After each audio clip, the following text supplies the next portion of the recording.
Okay, so first you are going to open your web browser, whatever you are using, whether it be Chrome or Safari, and you're just going to go to the Read and Write website.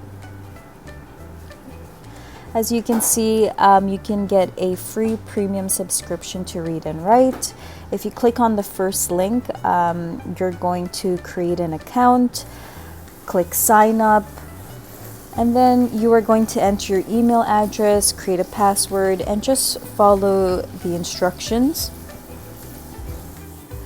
So once you've signed in successfully and you verified your email, all you're going to do is return to the Read and Write website. And then the next step is to install the extension. And then you're going to click on the option to download Read and Write for Google Chrome, let's say. And so next I'm just going to show you how to download Read and Write on an iPad. It's very simple, and that's a great thing about Read and Write is that you can use an iPad, you can use your desktop, etc.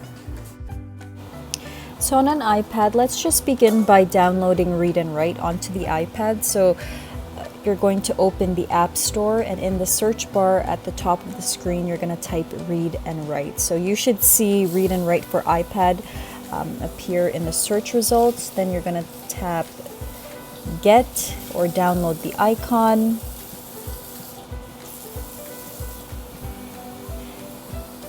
Okay, and once the app is finished downloading, you're going to tap Open, Setup Wizard.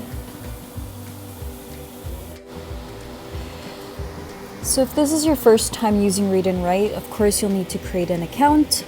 So you just tap Create Account, enter your email address, and just follow the on-screen instructions.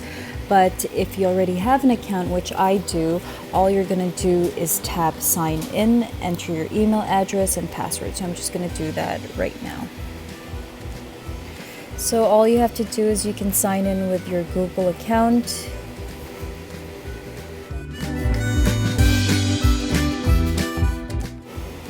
So after signing in, you'll now see the Read and Write home screen. So to use Read and Write with websites or other online learning platforms, we'll need to enable it in Safari. So all we're going to do now is open the Settings app on the iPad. Then you're going to type in keyboard. Going to click on keyboards, add new keyboard, and then click on the Read and Write. So that will enable or allow full access to the Read and Write keyboards as you're browsing through any website or going over any document. So to enable Read and Write, you are going to click on the app button. Okay, you click on View More, scroll down, you'll see Read and Write at the very bottom. So that means you have enabled Read and Write already, and that applies to all websites using Safari. You can also do it on Chrome or any other browser that you're using. Okay, so now that Read and Write has been installed and enabled, the next couple of videos is just going to take a closer look at some of the most useful features on Read and Write, and we're going to see how they can support multilingual learners specifically in reading, writing, and understanding digital text on the EQAO platform or website.